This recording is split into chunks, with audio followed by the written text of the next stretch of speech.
बड़ा दिन था क्योंकि आज था जजमेंट डे, फैसले का दिन। ये मैं क्यों कह रहा हूं? क्योंकि देश के 3 बड़े फैसले आज आए। जी हां, 3 बड़े फैसले, ताजमहल को लेकर, ज्ञानवापी को लेकर और मथुरा की शाही मस्जिद को लेकर। ये 3 फैसले आए हैं। इन 3 बड़े फैसलों में क्या कहा है अदालत ने, सबसे पहले मैं आपको ये बताने जा रहा हूं। ये देखिए जरा, तीनों फैसलों में कोर्ट ने क्या फैसला दिया है, ये देखिए जरा, आपके सामने आ गया।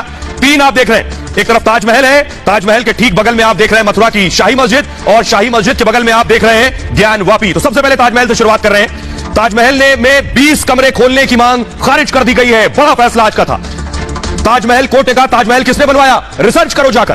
कोर्ट ने कहा पहले यूनिवर्सिटी जाए और पीएचडी करके आए। कोर्ट ने कहा आपके हिसाब से इतिहास नहीं पढ़ा जाएगा। ताजमहल के बाद दूसरा बड़ा फैसला आया मथुरा शाही मस्जिद में, जिसमें कोर्ट ने कहा 4 महीने में सुनवाई पूरी करिए। इसमें कई याचिका लगी है। कोर्ट ने कहा 4 महीने में निपटाइए, जरूरी हो तो हर दिन सुनवाई कीजिए इस मामले में, निर्धारित समय के अंदर इस मामले को सुलझा लिया जाए। कोर्ट ने कहा सभी याचिका को क्लब करने की मांग की है कोर्ट ने। और ज्ञानवापी पर सभी को फैसले का इंतजार था, तो ज्ञानवापी में फैसला आया कि सर्वे जारी रहेगा, कोर्ट कमिश्नर नहीं बदले जाएंगे और 17 मई तक रिपोर्ट सौंपनी होगी। ताला तोड़कर भी सर्वे होगा, ताला खुलवाइए वरना तोड़कर भी सर्वे होगा। और इस फैसलों के बाद असदुद्दीन ओवैसी क्या कह रहे हैं, जरा उन्हें सुनिए। मैं इसको गलत मानता हूं। ये मेरा मानना यह है कि ये ऑर्डर 1991 एक्ट का वायलेशन करता है। ये ऑर्डर सुप्रीम कोर्ट का जो बाबरी मस्जिद राम मंदिर का टाइटल डिस्प्यूट में जो ऑनरेबल जजेस ने 5 जजेस ने कहा कि ये एक्ट हमारे सेकुलरिज्म और बेसिक स्ट्रक्चर का हिस्सा है।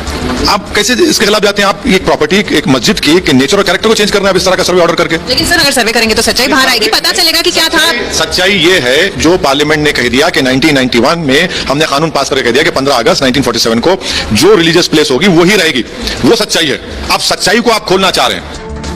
तो असदुद्दीन ओवैसी को आप सुन रहे थे, वो क्या कह रहे हैं। 3 बड़े फैसले मैंने आपको बताए, अब तफसील से बताते हैं। सबसे पहले सबसे बड़ा फैसला जिस पर पूरे देश की नजरें और निगाहें टिकी हुई थी, वो था ज्ञानवापी। ज्ञानवापी को लेकर कोर्ट में आज सुनवाई के बाद फैसले का दिन था। ऑर्डर सुरक्षित रख लिया था, तो कोर्ट ने आज क्या कहा है, कोर्ट में क्या हुआ है, जरा ये देखिए। कोर्ट में आज जज जब पहुंचे उसके बाद सभी पक्ष ध्यान लगाकर फैसले का इंतजार कर रहे थे। 12 बजे फैसला आना था, लेकिन 2 बजे के बाद आया। कोर्ट में कहा गया ज्ञानवापी मस्जिद का सर्वे फिर होगा।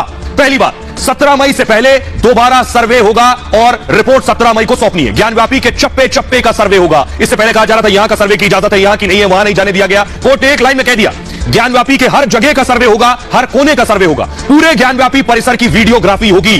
कमिश्नर कहीं भी फोटोग्राफी के लिए आजाद है, स्वतंत्र है। कमिश्नर का जहां मन होगा ज्ञानवापी में वो उसकी वीडियोग्राफी करेंगे। ज्ञानवापी में तहखाना खोलकर भी सर्वे होगा। जी हां, तहखाना अब तक नहीं खोला जा रहा था, अब उसके भी सर्वे के आदेश दे दिए गए। ताला खोलकर सर्वे करिए और खुल नहीं रहा है तो तोड़कर भी सर्वे होगा, यह कहा जज ने। सुबह 8 बजे से दोपहर 12 बजे तक सर्वे की इजाजत दी गई है। कोर्ट कमिश्नर नहीं बदले जाएंगे। मुस्लिम पक्ष की दलील थी और अपील थी कि कोर्ट कमिश्नर बदले जाएं, तो अजय मिश्रा कोर्ट कमिश्नर थे और अभी आगे भी कोर्ट कमिश्नर अजय मिश्रा रहेंगे।